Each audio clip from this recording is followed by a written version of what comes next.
Welcome to the Landscaping Podcast. My name is Joel Barnett and I'm your host. And in today's episode, I'm talking with Malcom Berce from Desert Flower Landscaping. Malcom runs a design construction company based in South Australia, and he's got a pretty cool outlook on life and the way he does things within his landscaping company. It's not just a standard plowing through one job after the other. He's actually a bit more thoughtful about the projects he gets and works on and where all the materials are coming from. So it was nice to hear all that. Right at the start, he talks about the importance of charging for a design and why charging for consultations as well and why he does that. And it's a bit of a different start this episode as well, because when I start recording with the guests, we'll be talking about certain things before we start recording, but we got straight into it with Malcom before I asked the first normal question. So I've left that bit in. So it's a bit of a different start, but it's some great value right at the start. So I didn't want to leave that out. It was good hearing how he got his passion for gardening and landscaping from his grandma, and she had a big impact on his life early on. So that was a cool story to hear as well. And I also liked how he talked about before he started the business, like he had a long-term vision of where he wants to be and what he wants to be doing. So it's good that he's actually got that plan in place. He's working towards it. And he's also joined the Master Landscapers South Australia board, and he looks pretty active on there, like trying to improve the industry. And it's pretty cool hearing how he started working early on with a couple of blokes that he met from TAFE. So it's one of the things I like about sending my guys to TAFE to study for their apprenticeship. You can get the apprenticeship companies who come on site, but it's good for them to be able to create contact with other landscapers by going to TAFE. So it was good to see that working the way I thought it would work as well. So it's pretty cool chat with Malcom. So hopefully you enjoy this chat with Malcom Berce. Yeah. What are you doing today? Do you have like office days or? Yeah. We do office days, but it's all juggled in. It's nothing really set. Yeah. Yeah, it depends what work's going on and where I need to be on what days. Yep. Yeah, I've been had a good couple of weeks, so I've been setting all my appointments for the same day. So I've had like 4 appointments for the whole day, and they've all gone well. So then I've called them up like the 4 o'clock one, so I could do it at 2 o'clock if you're around. So yeah, so it works well. So then you get it done sooner. So yeah, that's a really good tactic actually. Kind of planning those site visits, planning consults, client meetings, just kind of back to back to back. Yeah. So I'll try and do it in the afternoon. So morning can be free for the office, then head down into town and just boom, boom, boom, boom, boom. Yeah. And when clients start throwing, 10 a.m. meetings at you and someone wants to be at 2. So I do try and just section it really well for my convenience, because there's a lot happening. And they're not paying for it either.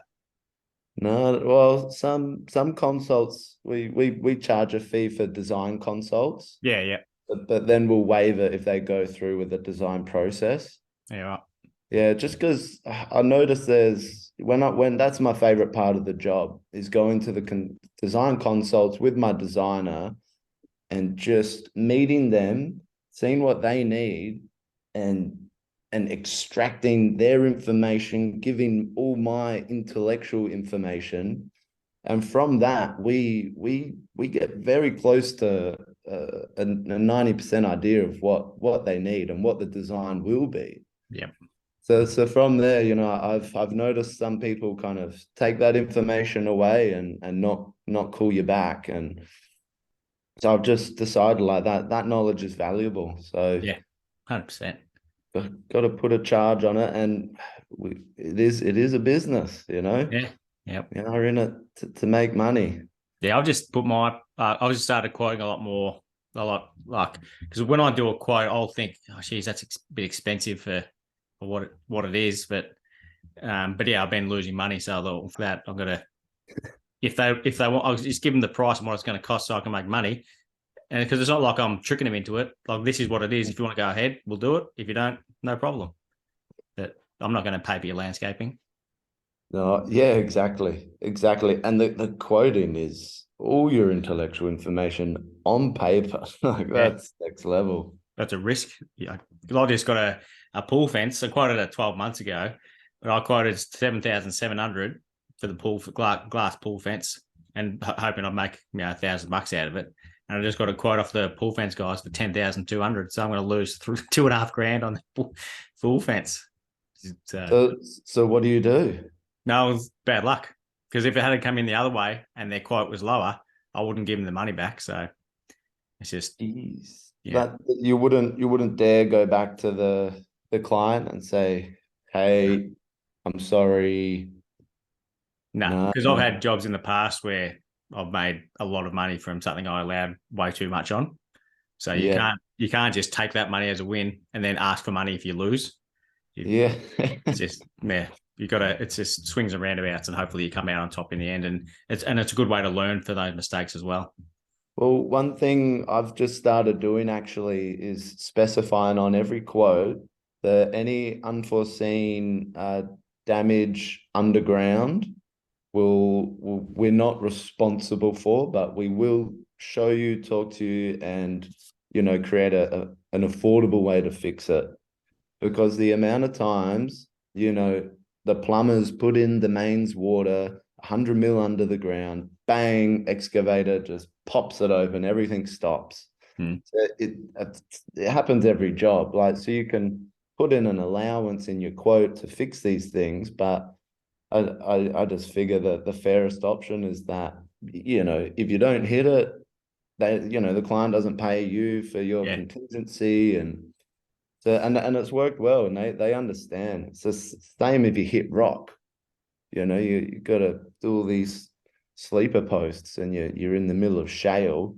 No, I think and communication is key with the client. Yeah, it's absolutely key, and I think that's where you can, if you form that relationship, it's easier to get the leniency, and it's easier for them to understand and believe you that you're not just, oh yeah, it's really hard digging, give us extra money.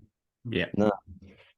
Yeah, relationships are key, and that's, I think, a big part of our success really is just that upfront communication, always there, always rocking up when I say I'm going to rock up. So that's a big one.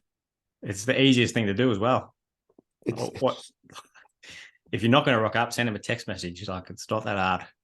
Oh God, I'll say to all those landscapers out there during this busy time of work, not calling clients back just to say you're too busy and you don't want the job. It's a bad attitude. I don't like it. I know it takes time, but I'll return voice calls and be like, oh no, sorry, we can't do your 4 square meters of paving. Sorry. And they're like, oh, thank you. I'll try find someone else. Yep, exactly. And the people are so grateful, to hear you just reply. So I thought, you just got to put yourself in the customer's shoes, because you call up when you want things done. So just treat other people how you want to be treated. It's really not hard. Exactly. Yeah, that's on the top of all our job sheets for the boys, is treat the place like it's your own place. Build it to that standard. Yeah. I'm going to have to edit this part in because we haven't started the podcast yet, but this has been a great start. So I thought we were going. I'm gonna edit that in because that's it was one thing you said there. I thought because I do a clip every week. So I'm looking forward to this. So we'll get stuck into it. Cool. Let's do it. Malcolm, thank you very much for joining us on the Landscaping Podcast. My first question for you is, how did you start in the industry? Oh, well, I think it all kicked off in my grandmother's garden when I was about 14, I think. Yeah, I was a bit of a naughty teenager, but for some reason I had a very strong bond with my grandma and spent a lot of time in her garden on the weekends, and she always pushed me into horticulture when I got older. So that was a huge kind of foundation for it. But then really it also was a part of luck. Yeah, I left school early when I was 15, had a gardening job for the rest of the year. and then a landscaping job. And at the time, yeah, it was just work. It was just getting paid. We had a good team, had a lot of fun. But that boss really kicked me into line. Yeah, he kicked me into line that my grandma couldn't. Yeah. So yeah, that was it. Then I was with him for 4 years. Anthony Heine, an old schooler of Adelaide, and then I got into the traveling. So I traveled a lot. Had the luxury to come home, get a laboring job. Did a bunch of civil, lots more landscaping, and yeah, would save up and travel again, really. So during those travels, actually, I did write out a pretty detailed vision for the future, which involved landscape construction to begin, and evolving into a whole group of working, including sustainable lifestyle living and education programs, and running tourism, and garden farming and restaurant, everything. But when I got back from the trip, 26 years old, I took my grandma's advice, started the horticulture diploma at TAFE. It was the first year in about 10 years. It wasn't subsidized, so she wasn't very happy about that. But yeah, and from there, that's where, I got to really be around more like-minded people. Had a great teacher, Simone Workus, she's the longest serving board member for MLSA.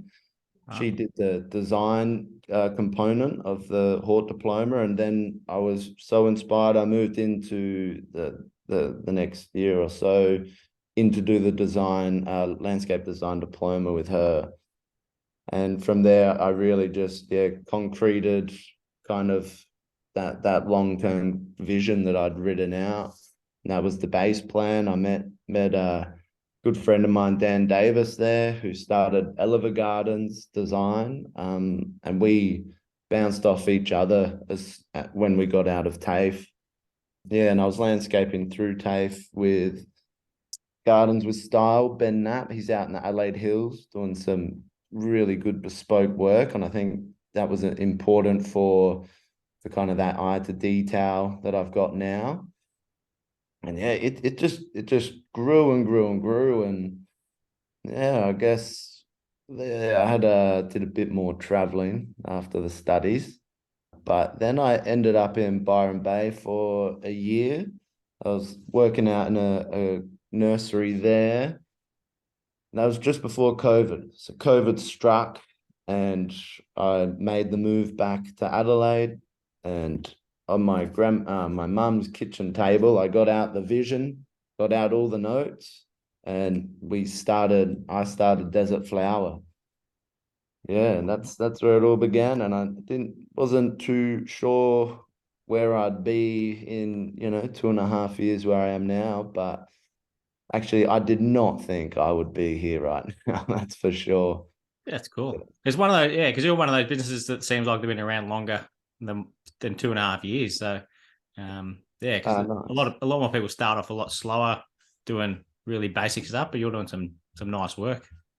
Yeah, thank you. Thank you. Yeah, I think it is just kind of, just opportunities, I'd certainly had a bit of a marketing strategy of, where I wanted to be landscaping, which is kind of where I grew up in the eastern suburbs and the foothills, and I want to end up on some, working in the acreage in the Adelaide Hills a bit more.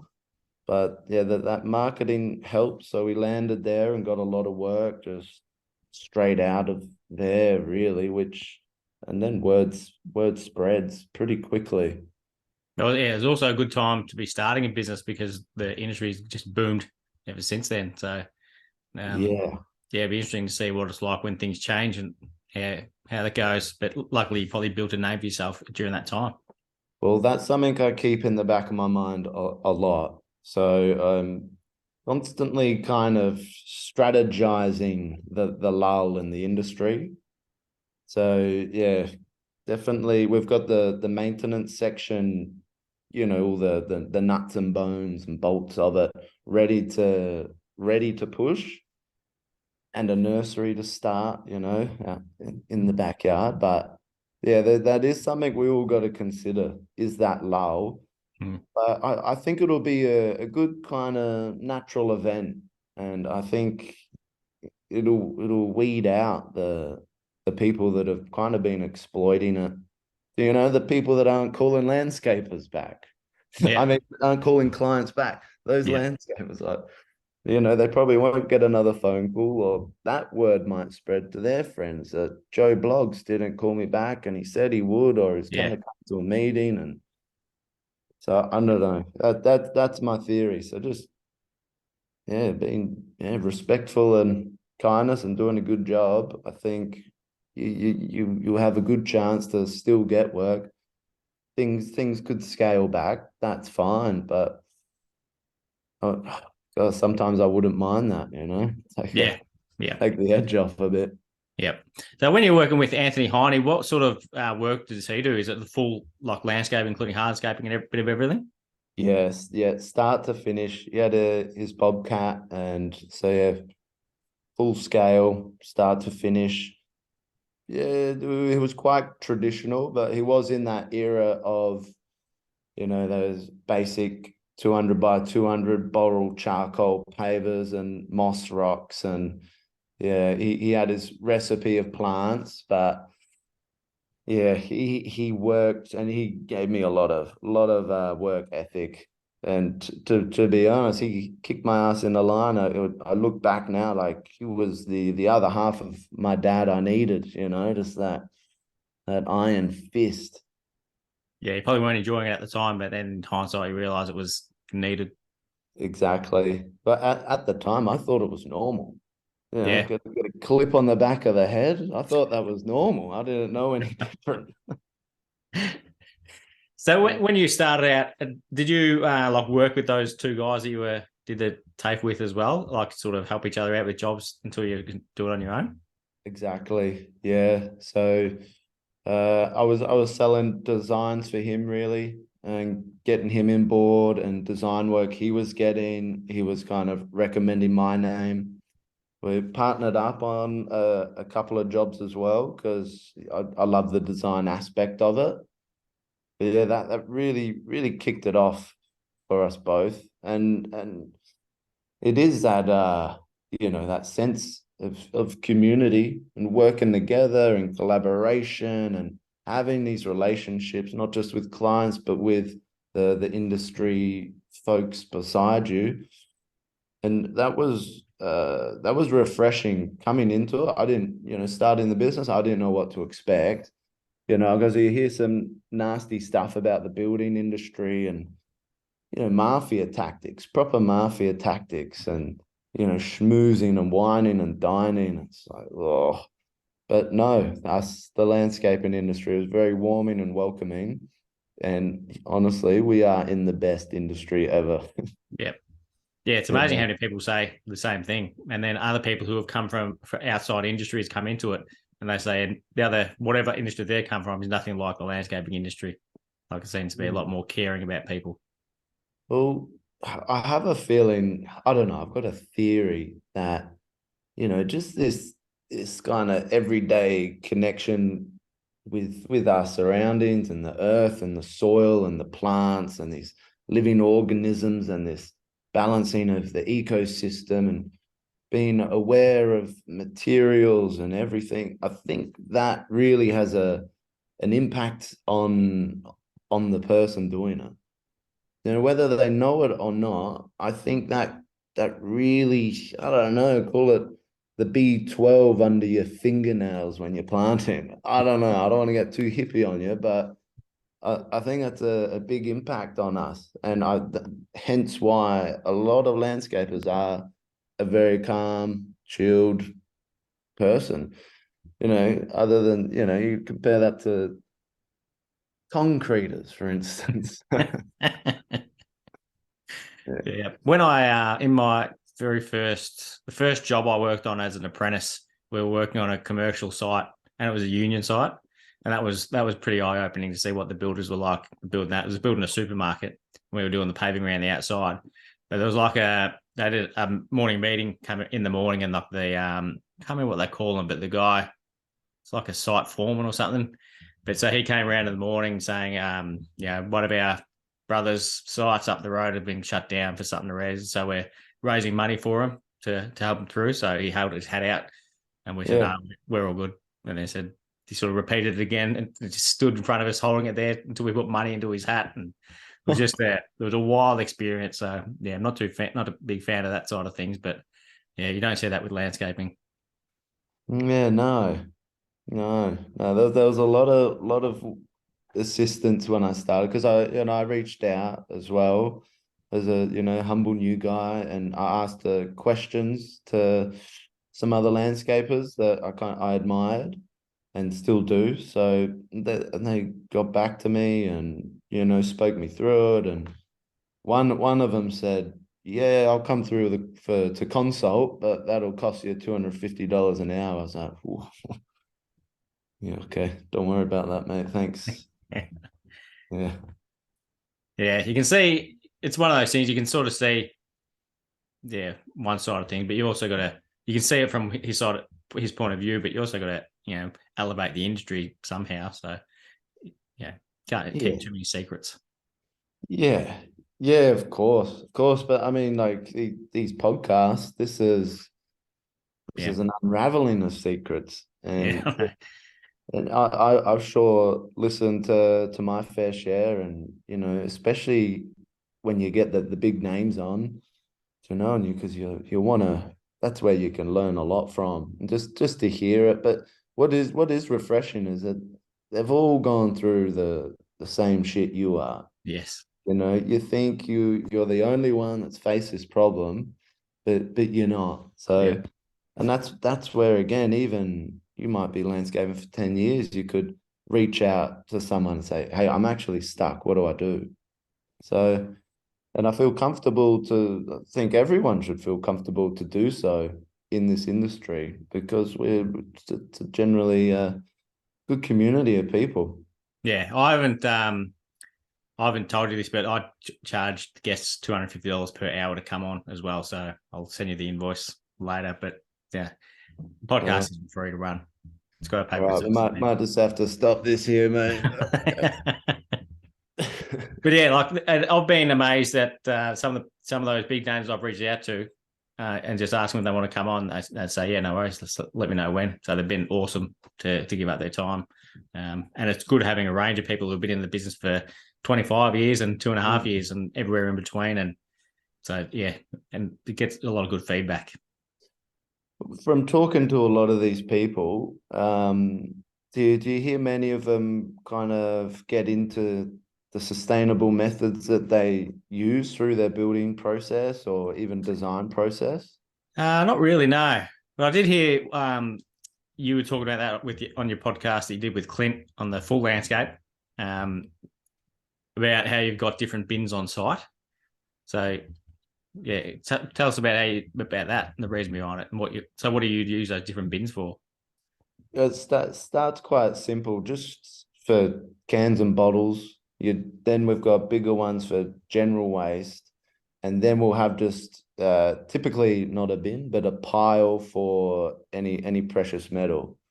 And so we'll have that sorted on site. And I mean, we got the luxury of working with a bit more space compared to other landscapers in Sydney and Melbourne, I presume.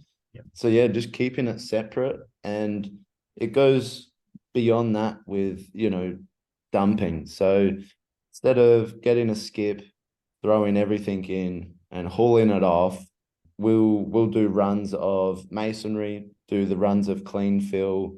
There's a great Facebook page here that's like a clean fill page.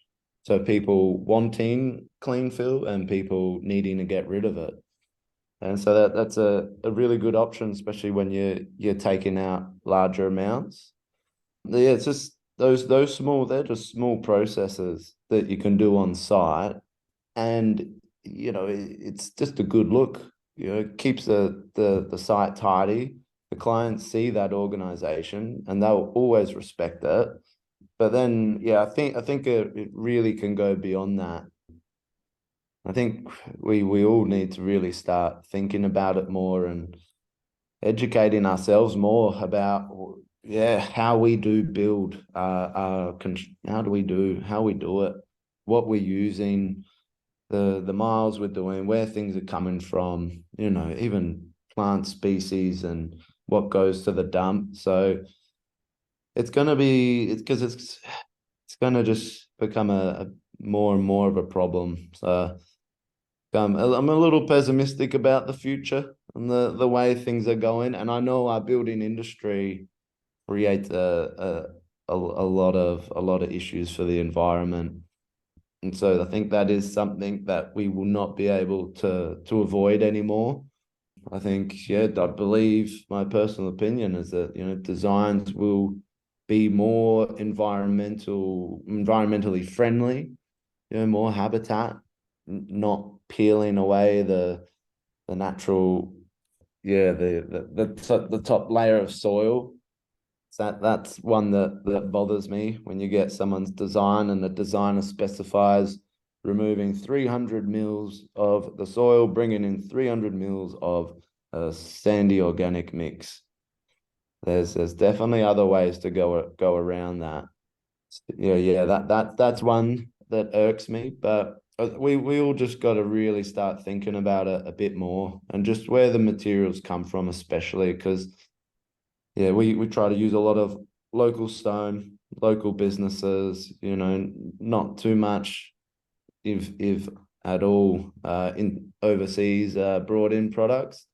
Because we're not going to be able to avoid it, Joel. It's gonna be an issue, and the time is now. And look, we would like to be on the front foot when it's here, and we would like to have a more educational program with it to help others. But luckily, I can have a pretty solid input through just becoming a board member for MLSA.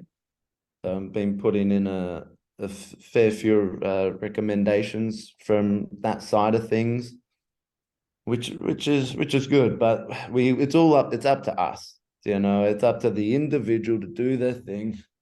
I won't preach on about recycling at home, but it's those little 1%ers we can do now until we start having to do bigger things. Because it makes you feel better about what you're doing as well. Like if you're having to throw out some of those 200 by 200 borrel pavers rather than just chucking them in with all your other rubbish, you could take them to a specified masonry place. And like we're pretty lucky in Geelong because we get rid of there's 2 sites and get rid of masonry for free, so it doesn't cost you anything to get rid of. And then clean fill is like $6 a ton to get rid of, so it's costs bugger all. So I'll take my 3-ton truck in there, cost me $20. So it helps when you got those incentives to separate your waste. But it just makes you feel better to know you're doing the right thing. But I remember one job many years ago, we were getting a heap of, it might have just even been crushed rock coming in. And I was just thinking, like, where does this all come from? Like, is there like a unlimited supply somewhere? Like, how's this sustainable with all, like, because I'm not the only one using this amount. So you think of everyone all around the place using all these materials.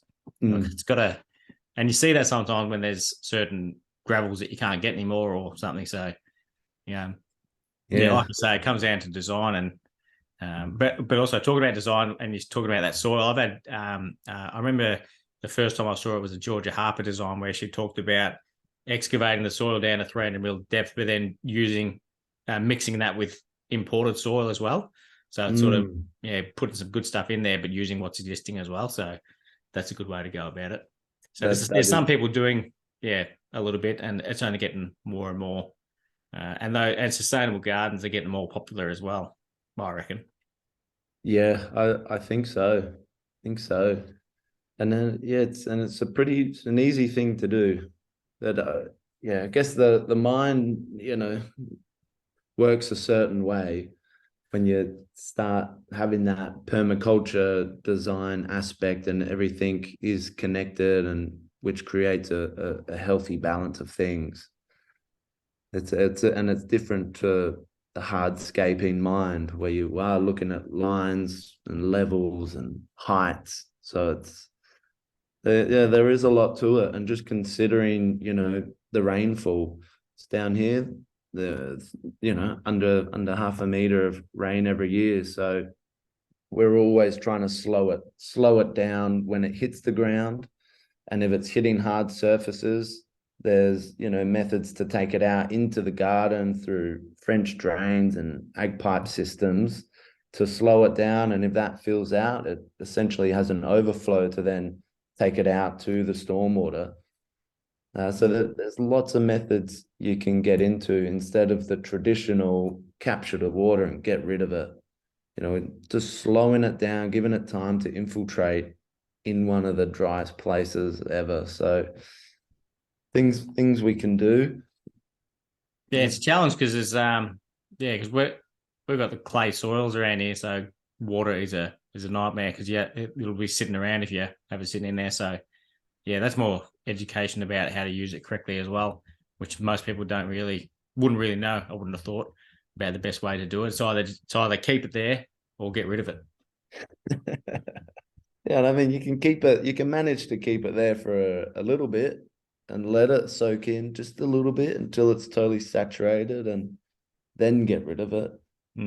Or just store it in some, modern slimline tanks that are trestled in vine or something. Like, there's lots of design aspects you can do. So I definitely recommend people looking into the art, the system of permaculture.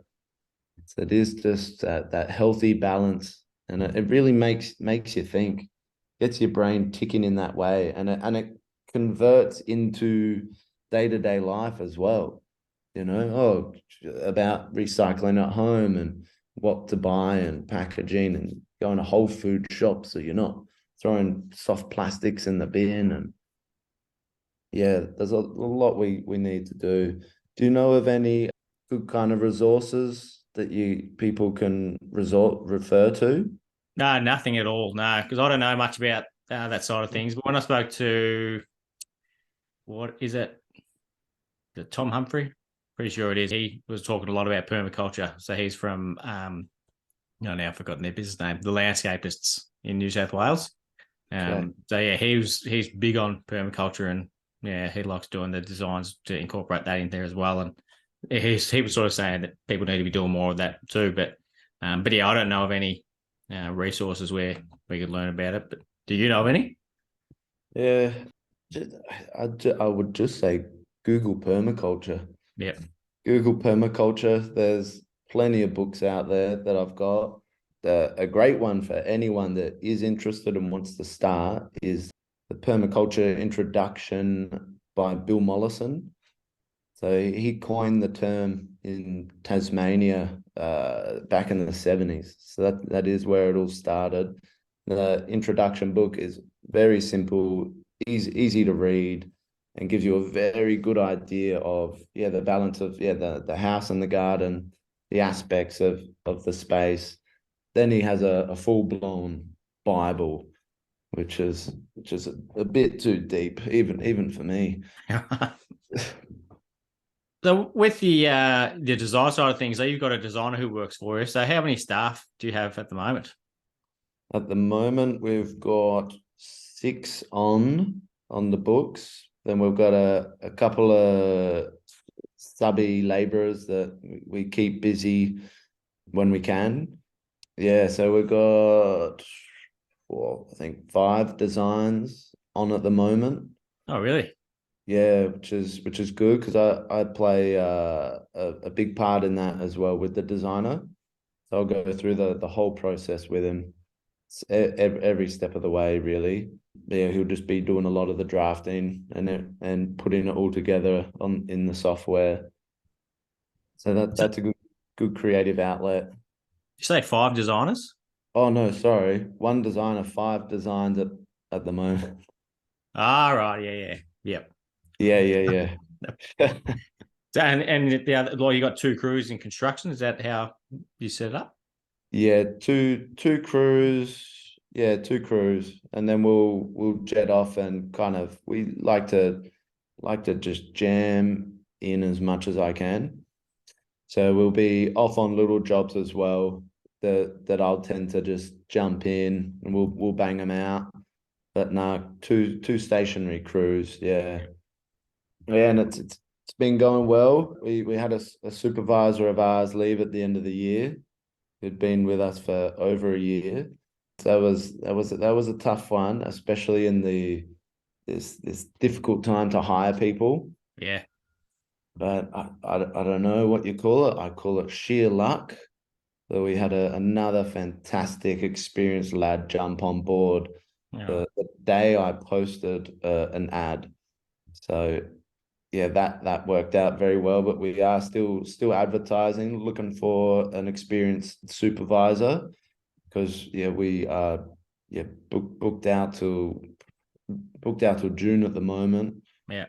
There's still quotes and designs on the table, so we're and I think it is all about it being opportunistic at this point of time when it is busy, and just I feel you do as much as you can now. Yeah. Yeah. It's kind of And hard because you can't say yes to everyone because then you'll end up upsetting everyone or letting them down. and that's the fine balance, and that's the juggling act, and that's when you got to be strategic about your planning, your organizing, remaining as efficient as possible. And I thrive on that, and luckily I thrive on management and structure, and yeah, making sure the boys have everything they need, job sheets in order, things are updated, yeah, any variations are accounted for. So I'm pretty lucky to be a landscaper that loves that business side of it. So yeah, and just overviewing as well. Yeah, managing subbies. Yeah. Yeah, God, I didn't realize how much I loved it until I started blabbering. Then it gets me quite excited. Really? Yeah, because I know a lot of landscapers just that's where they do lack, and it's such an unfortunate thing to see and hear. But everyone's built differently, of course, because you get these incredible landscapers do the best work.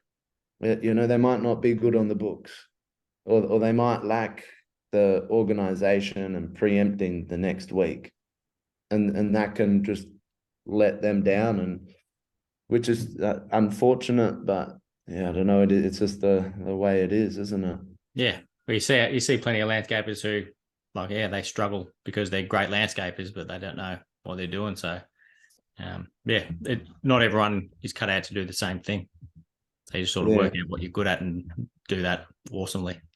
What do you think of like collaborations? Have you heard more success stories, or have you heard many success stories about businesses collaborating, like partnerships? Not so much like two landscaping companies, but I do know one where two guys, like they were qualified, then they were working at a company, and then they went out on their own.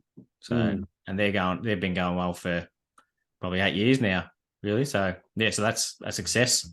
So there's plenty of and talking about Tom before from the landscapers, they got four directors in their business. So and they're Mm. all on various parts of the business. So yeah, there's certainly success stories, but same deal.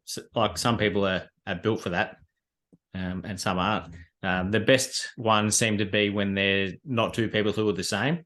Same with Or Greener Visions. They're one of the top landscape construction crews in Victoria, and one of them is on site all the time. One's sort of in the office more so. So you need someone. There's no point having two blokes who are good on site. And I suppose you could do that, and then you'd employ someone to have in the office. So you yeah, just sort of need to know what you're good at and do that, rather than most landscapers like me try and do everything. And well, I guess you got to remember when you start out. you're not gonna throw money, 80 grand at someone to be in the office. Yeah. You do wear all the hats when you start out, and I guess you got to roll with it until there's a point. So yeah, I just had an interview with a chap who's in England, and he's looking to move over. He's had his own landscaping business for 6 years, been in it for 20. And yeah, we've been chatting for a while, and this was the first formal interview because yeah, I'm looking to try and get a third supervisor who I'm actually in conversation with at the moment. Sorry, a third leading hand. So we have three teams, and then looking for a supervisor to come in and start managing the three stationary jobs, shred the little stuff a bit more, and then I can focus on business development and expand that maintenance side of things, and I'll have to remain in the design process just because I love it really. Yeah. So with your plans you're talking about in the early days, have you still got plans that you're working towards? Yes. Yeah. It's definitely it's more of like a manifestation in a way. I'm not one to write them down 5 times each and put them up on the wall surrounding me like business coaches tell you to do. Yeah. And, but yeah, it's deeply embedded in me, and especially when I have time to go for a walk, go sit in these woods we have here, contemplate, meditate, whatever you want to call it. That's when I just flow through where I am, where we're going. I don't know. It's all a bit, hippy dippy or whatever, but it's just a process that really works for me, and it just balances everything out within myself, especially when things are getting absolutely chaotic and the juggling act is turned into a chainsaw and a pineapple and three balls. It's I've got to go and reinstate myself, and I've found that method. No one really taught me. Like it's just kind of self-taught because we are all built different and we all have a different method to find that peace and balance.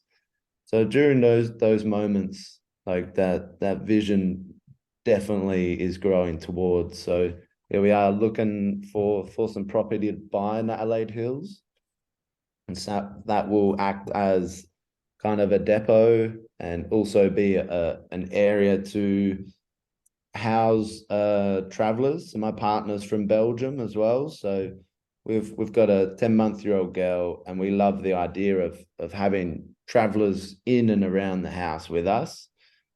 Not like some mid-20s party house, I've been there, I've done that, but to have them live with us, tend to the garden, tend to the chickens, look after the dogs, have an impact on our child from a new reality. And I don't know, I guess it's that village to need a village to raise a kid.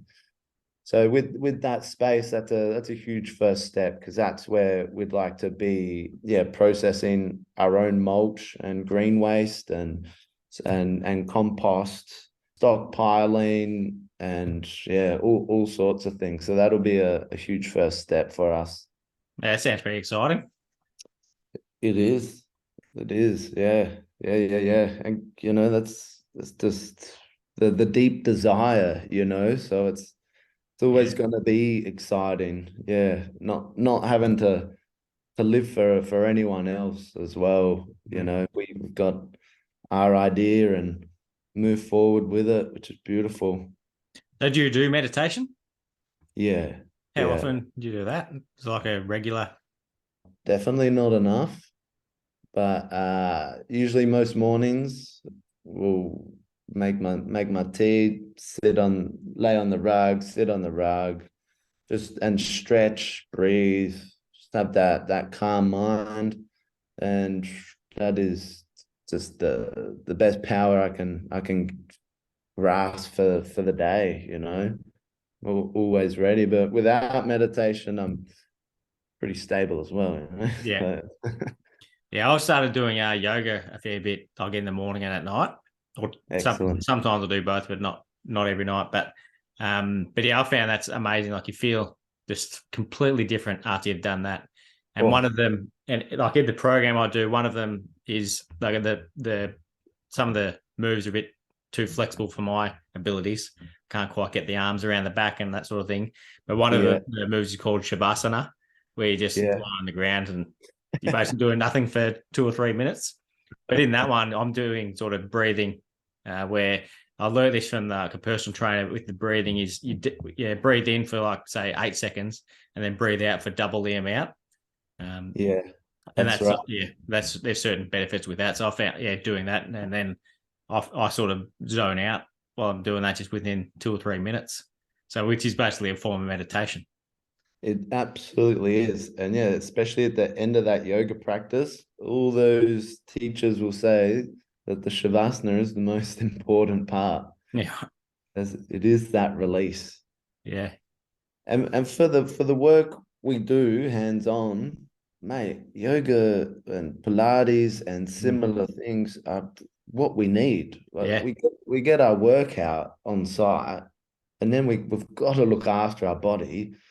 Anthony Heine, he's been a mentor from the beginning, and I've definitely listened to a lot, and I've definitely haven't listened to a lot of what he said because he was under the impression you're on site every day, 4 young lads, you smash it hard, work your ass off, and you'll make 10 grand a week. Da da da da da. You can't rely on someone to manage your shit. Blah blah blah blah blah. And now he's got double elbow reconstructions, carpal tunnel, his knees busted, and I don't even think he's 60 yet. Like, yeah, yeah. so yeah, I think that's a big one for all the landscapers and tradies out there doing that hard yakka. Find that time to just stretch out. Even your basic footy stretching is really helpful. Yeah, yeah. And a lot of people just wait till they get older when they start to get sore before they start doing those things. So you better off be more preventative rather than waiting until it's too late. Yeah, absolutely. Yeah. But saying that, I didn't do it. So yeah, I Hey, can't sort of tell other people what to do. nah. We're only talking from our opinions, and it's our recommendation, and we're all built differently, have different interests. And as long as you find your interests and it is a positive factor on your life and on your job or the position you work in, that's all that matters. That's all that matters, whatever it is. Yeah, like we love mushroom foraging in the winter for like porcini mushrooms. We have them grow all around here, and that is one of the most special moments for me and the family. Take the dog out, those cold mornings, and you find these beautiful organisms, and you cook them up into a pasta that night, and have a glass of red. Like, to me, that's meditation. That is a form of meditation. Yeah. I mean, singing in the car can be bloody meditation. It's comes in all forms. You don't have to sit there like a dickhead. Oh, sorry. You can sit there like a dickhead. Yeah. Yeah. Well, you mentioned Anthony was a mentor before. Do you have any other mentors or business coaches or anything that help with you running the business? Yeah. I guess my old man was such a bad businessman that I learned a lot of things not to do from him. So that did help. But then a friend of mine I grew up with my whole life, inseparable, he moved to Sydney a while ago now, got into the big corporate world, started a business in education, just grew overnight considerably. So when I was starting out, through the whole process of all the, getting into ASIC and starting the company or should I be a sole trader, everything ran past him. And kind of a lot of strategies that I come up with or things that I face, I'll always resort to him, and he's the fastest replier ever. It's wild. It's like he's just got a chip in his brain. Like, dang. So he's always been there. He's been he's driven the whole business mentality for me. And I guess even before I was landscaping and being around him and seeing how, the things he would talk about and how he would operate and things he'd consider, I was just sponging all of that in with it without really knowing back then, but it definitely shows now. But yeah, Heine was good. So we've caught up a fair few times, and yeah, fair few phone calls. He's always been there. And again, like without knowing, the Ben Knapp from Gardens with Style does immaculate work. However, he was too anal, so he would go over the top, and he was making no money, and even then I kind of saw it. So learn a lot of things to find my perfect balance of how I want to operate. And then I hear a lot about people getting business coaches, and I haven't heard one person say don't do it. I've definitely got a whole handful of people that have said it's the best thing they do. They have them for years, and which is interesting to me, but maybe something for in the future. Maybe when it gets too much for me, who knows? But feel pretty good. And look, just listening to podcasts, being interested, reading books, reading biographies, looking into people, that's all a form of kind of inspiration. That's where you learn. Yeah. And that it all shapes you and your ethics and your ideology and what you want to be doing. So there's a lot we can do, without feeling like you have to pay someone Yeah. to do it for you. Because even if you pay someone to do it for you, you still have to want to be involved, and you're still gonna have to kind of fulfill their plan. You can't just expect them to do it and think it's going to grow business by X% because they did something. We're always on the job, really. Yeah. Yeah. You've still got to do the work. You don't just pay a business coach $1,000 a month and expect them to give you $10,000 a month in income. Like you've actually got to work that just give you the tools for it. Yeah, that's right. Did you have many good mentors? Um, not really. Like I've had, had more sort of colleagues where I was sort of bounce things off. Nice. Yeah, sure. But in the early days when I was an employee, I had good mentors in terms of how to do things properly and the right attitude to have about it. But yeah, no real business ones. But I'm a bit too stubborn anyway. Like I've never had a business coach. Because I don't know what my I think you need to have your goals sorted before you can have a business coach, because otherwise, what are you getting them to get you to do? And then if you mate, you might need to find a particular business coach to get you in the direction you want to go, which could be hard. So I don't know. Never looked into it then. And now I'm sort of towards the end of the construction side of the career anyway, so I don't think it would be happening in the future either. Yeah, right. So you said the end of the construction side. Of me doing the construction, yeah. Like I'll be doing it. I'll do it as long as I can, but that's why I'm doing the yoga as well, so I can do it longer. Nice. Yeah. But yeah, my body's not built for hard work. I'm a bit too solid, I think. Yeah. Well, Again, I could do more about that, but I enjoy eating too much. So it's the best. I literally enjoy doing it. Which is a Yeah. problem. Yeah, I know. I know. Christmas time is definitely my favorite time of the year. Yeah, I get to just gorge. It's that But I one also, release, that cheap month, yeah, but I also enjoy, like you're talking about, going for walks. Like I love exercising as well. And then I'll be listening to podcasts, but then my mind just goes off on a million different things, and I realize I'm not actually listening to what the podcast is saying.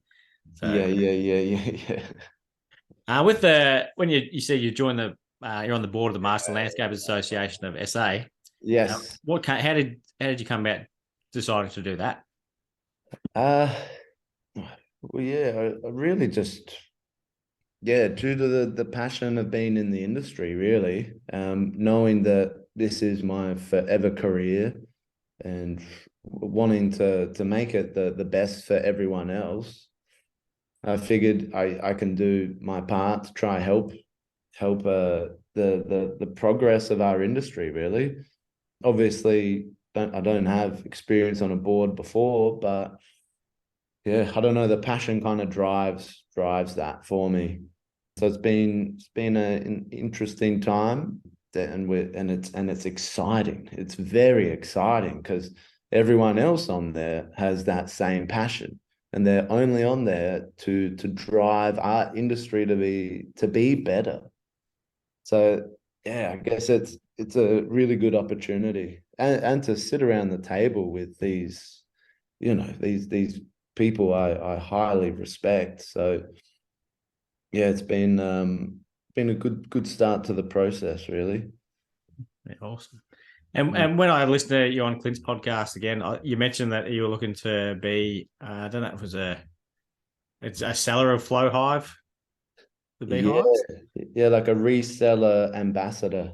Yeah, because I've got a design to do at the moment, and the client wants me to include a Flow Hive in there. So I was going to pick your brain about where the best position is for them. Like, do they need sun and that sort of thing? And is that something you've moved forward on? So are you selling them? So I have one more reply, because you have to have experience to hold this position with them, and it was quite a strenuous process to prove. And I am quite inexperienced in terms of beekeeping. However, the leading hand that just came on board perfectly, he's a beekeeper. He loves it. He has a bazillion bees at home. He forages them from trees. He's quite the lunatic. It's beautiful. It's absolutely beautiful, because that's another passion and hobby of his. So he's actually coming on board, and we're putting together his prior experiences to be the leading beekeeper for DFL. Because yeah, we'd like to run maintenance as well, sell the hive with the bees ready to go. So he would be the guy for the questions, but I could definitely give it a go. It's got to be it's a whole ecosystem. So there is so much to it. So I went to the introductory course with the Beekeeper Society of South Australia. So yeah, there is a lot to it. You can't just put them in and forget. There's Yep. constant, maintenance and observation. So there is a lot to it. So I definitely just recommend to your client to get a professional beekeeper to do the maintenance. All right. Yeah. Oh, good to know. You'll And you'll be able to construct it pretty easy. I think they might. I don't know, because they bought one without knowing where it's going to go. So Okay. they've already, we'll see. You'll And the last question for you is, who do you reckon would be a good guest to have on this podcast? Oh, I mean, I could do it again. I'll see what the gap has to be between episodes. Fair enough. Fair enough. Let me think. I mean, have you spoken with Amanda who's the CEO of MLSA? No. That might be a really good person to get on for the show. All right. Yeah, you could talk a lot more that the industry stuff with her. All right, cool. I just spoke about foraging mushrooms and meditating for half an hour, I think. So Yeah, that's good. There's no point being about the same every episode. yeah, that's it. That's it, Joel. Malcolm, thank you so much for coming on. Really appreciate you giving up the time and sharing your story. So thank you so much. Mate, absolute pleasure. I hope it helps any other landscaper out there. One landscaper, that's it. You're doing a good thing, Joel. I appreciate it.